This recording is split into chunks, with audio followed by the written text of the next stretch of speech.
Salam jumpa. Semoga saudaraku semua diberi kesehatan, semangat, dan kebahagiaan.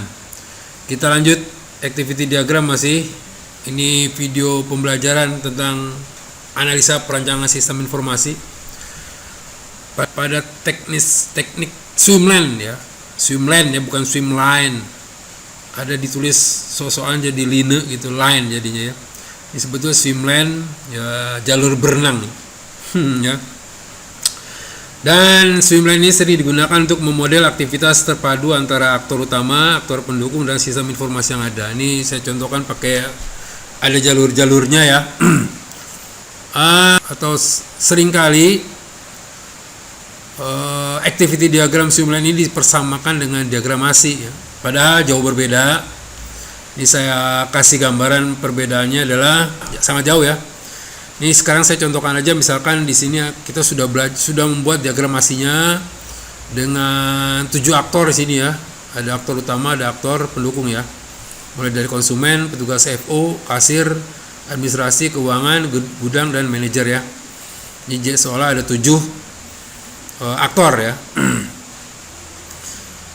Dimana dari sini kita sudah bisa mulai merencanakan untuk menggambar activity diagram dengan melihat bahwa setelah gambar diagramasi ini lengkap, misalnya ya, ini saya contohkan misalkan sudah lengkap, ternyata bahwa tersimpulkan bahwa petugas front office, kasir, administrasi, keuangan, dan keuangan ini dianggap sebagai pihak internal yang melakukan kegiatan sistem informasi gitu ya. Sementara sistem informasi di gudang agak terpisah sendiri. Artinya apa? Kita sudah bisa bayangkan bahwa setidaknya ada 4 jalur ya. Jalur untuk konsumen, jalur untuk sistem informasi toko, jalur untuk sistem informasi gudang, dan jalur untuk manajer.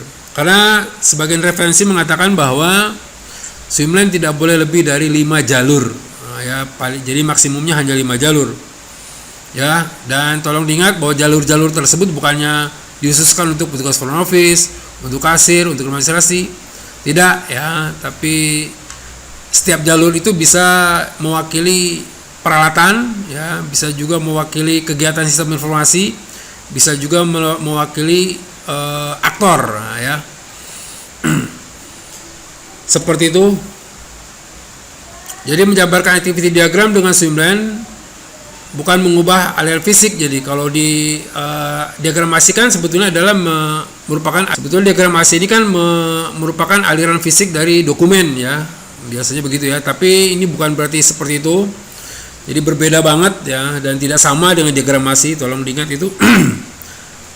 Cuma memang untuk membuat activity diagram tidak ada salahnya kita melihat diagramasi, kesimpulannya gitu, aktivitas fisik yang ada di diagramasinya tersebut ya, untuk jadi pedoman tambahan. Pedoman tambahan aja ya dari pembuatan activity diagram ya.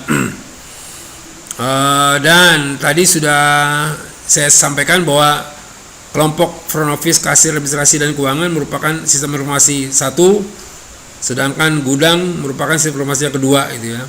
Selanjutnya adalah jadi ada 4 jalur ya. Dan manajer, kemudian jalur di gudang, dan jadi ada 4 jalur. Ini saya contohkan langsung saja.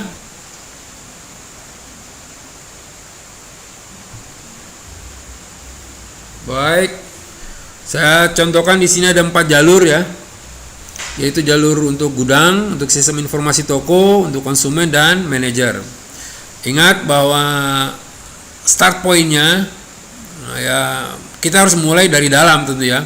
Jangan mulai dari konsumen, jangan juga mulai mungkin dari gudang, atau jangan juga mulai dari manajer ya. Semua berawal dari sistem informasi toko itu sendiri ya. Ini saya contohkan saja, misalkan mengaktifkan sumber daya toko ya. Jadi sumber daya toko ini lengkap nih semua. Di sini terwakili bahwa buka toko, kemudian persediaan men-setting etalase toko, mengaktifkan komputer, semua di sini. Ya, kita anggap adalah mengaktifkan sumber daya toko ya. Selanjutnya adalah di sini saya contohkan ada decision di sini ya. Apakah akan mengelola transaksi atau akan mengelola stok ya, pengelolaan stok atau pengelolaan transaksi. Pengelolaan stok atau pengelolaan transaksi ada dua. Kalau pengelolaan stok berarti ke atas, ya di gudang ada cek stok. Di sini ada eventnya adalah berupa guard namanya ya. Eventnya adalah berupa guard, jadi sebuah operasi logika, ekspresi logika ya. Jika lebih besar dari 10, nggak masalah. Jika lebih kecil sama dengan 10, maka dibuatlah dokumen pesanan, kemudian ngirim dokumen ke supplier, selesai jalur, selesai flow-nya ya. Ingat, ini adalah akhir dari sebuah flow, aliran ya. Bukan akhir dari aktivitas. Oke. Selanjutnya kalau lebih besar dari 10 berarti barang ada itu ya. Barang toko, jatuh barang keluar, kemudian update stop ya. Ingat ini semua kegiatan bersamaan sampai akhirnya di fork dan join ya. Dan berakhir. Dan ini adalah simbol A, maksudnya di sini adalah persambungan. Ini manajernya kan belum terlihat ada kegiatan. Berarti kita akan membuat lagi halaman keduanya dengan 4 jalur seperti ini juga. Kemudian disambung, kalau memang itu ke arahnya ke A ya, nanti di persambungannya ada di A ya. Seperti itu. Oke. Jadi oke, dan ini adalah sama. Jadi bisa saja ini fork join berisi tiga aktivitas bersamaan ya. Dan dia bisa keluar dulu ke jalur lain, nanti dia masuk lagi ke jalur yang sama, kemudian dijoinkan kembali.